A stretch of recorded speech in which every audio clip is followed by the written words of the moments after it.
Hey, what's up guys, it's Crafty Phoenix back with another video today, and today I'm coming at you with a brand new video. Today we're going to be learning how to make terrarium putty. As you can see, my cat in the background is promoting this brand of litter which I'm going to be using. Before I get started with how to make the putty video, I want to give a quick shout out to my buddy Dion. What's up guys? Or Reptiliatus, also known as Fantastic Geckos on Facebook. Dion's the guy that turned me on to this whole putty making video. He actually made one a couple weeks ago and I figured, damn, that's a really good idea. So I basically took his idea. That's why I'm giving him this shout out, so you guys can go check him out as well. If you're wondering a little bit about him, he basically breeds a bunch of different reptiles. He's got Europlatus henkeli, Europlatus fantasticus, which is the satanic leaf-tail gecko. He also has Leachianus geckos, and I believe he has a couple crested geckos as well. I just wanted to thank him at the beginning of this video because this video is based on his video.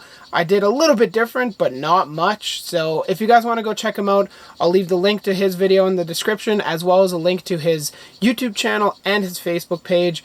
Definitely go check him out if you're into reptiles or frogs in general. His YouTube username is Reptiliatus, and his Facebook is Fantastic Geckos. So please go check him out, guys.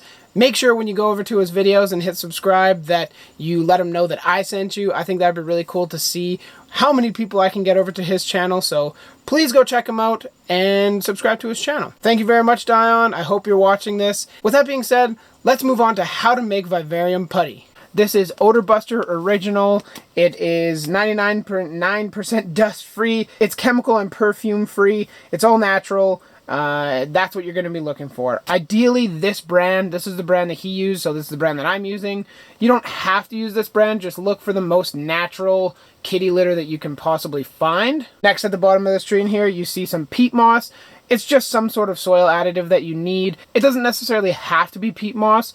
I might experiment and try one with cocoa fiber as well and see if there's any differences or anything like that. But right now we're just going to be using peat, and then you're going to need some water. This is lukewarm water over there, and that's basically just going to bind everything together. To start with, I'm going to be using 1 part peat moss to 1 part kitty litter. I might end up adding a little bit more peat moss, like 1.5 parts to 1 part, but that's what I'm going to start off with. When it's dry like this, peat moss is actually hydrophobic, so it's not going to absorb water unless you give it a lot of time, and that's why I'm using warm water, is because it actually helps mix this stuff up.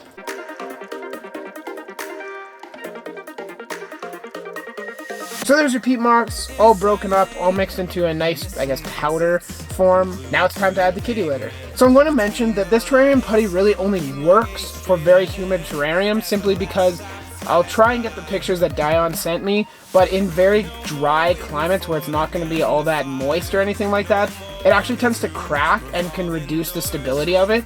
It will likely still hold, but it's just something to be aware of. This is more of a humid/wet environment type deal. You don't want to be adding this to any like leopard gecko tanks or any more desert animal tanks, because it will likely just crust up and break off for you, so you don't want that happening. But if you have a vivarium and you're looking to mount plants, I'm going to be testing it with bromeliads, some calendula, all this kind of stuff, so I'm excited to see how it works out.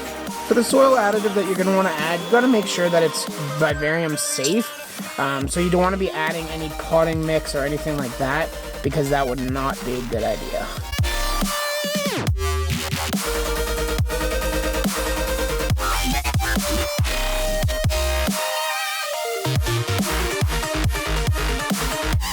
And once you're done, this is what you're going to end up with. You get this cakey, kind of gross feeling mixture.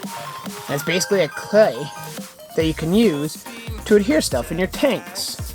When you've dealt with all this and you're trying to put it in your tank, you can actually press in some coconut coir or something just to kind of hide this, to like shield it from the eyesight and the animals.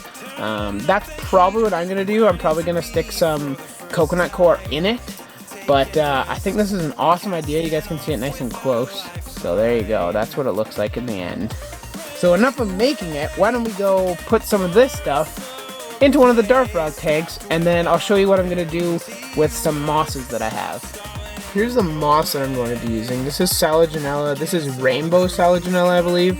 I'm going to be taking it from the Erotis tank. In order to give it the best control, I'm going to be taking it from this spot And then where I'm actually going to be putting it is in the new dart frog tank in this upper corner here. So there's not a ton of light, but there's enough for the Salaginella to grow.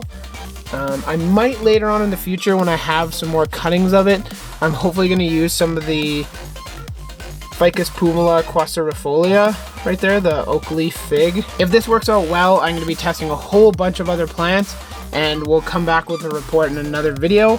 But for this video, I'm just going to be using the Salaginella right there. So here we are. I have two similarly sized, one's a little bit bigger, balls of the clay. I assume we just basically stick them into the glass like that.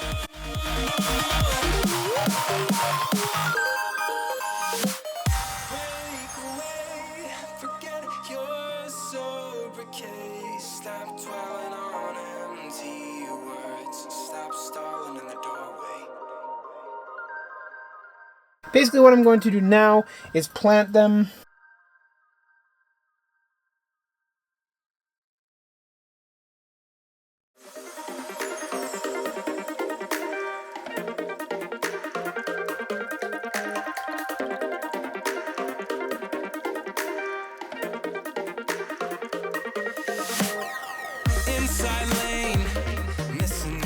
Here we have it, you guys. So you can see there, I have the two mounds on there. We have the Salaginella and then the little moss up front. And back there, we have the Salaginella and then the moss. Unfortunately, the second one back there, I wasn't able to cover in coconut coir, so we'll just have to see how that one does. But that is what I'm going to be using them for. Remember that they have to stay in a humid environment. And just to close off the video, we'll stare at these gorgeous frogs. These are the Ufaga pumilio rio colubre. These are stunning little creatures. You can see a second one down there. And there should be a third one hopping around here somewhere. I want to say thank you very much again to Dion or Reptiliatus. I thank you so much for the idea. And like I said in the beginning of the video, make sure you guys go check him out. He's an awesome dude. He knows his stuff. I want to thank you guys for watching. If you liked the video, drop a like down below. If you have any questions, comments, concerns, anything like that, leave them in the comment section down below, and I hope to get back to you as soon as I can. I want to thank you guys all for watching. Graphic Phoenix, out of here.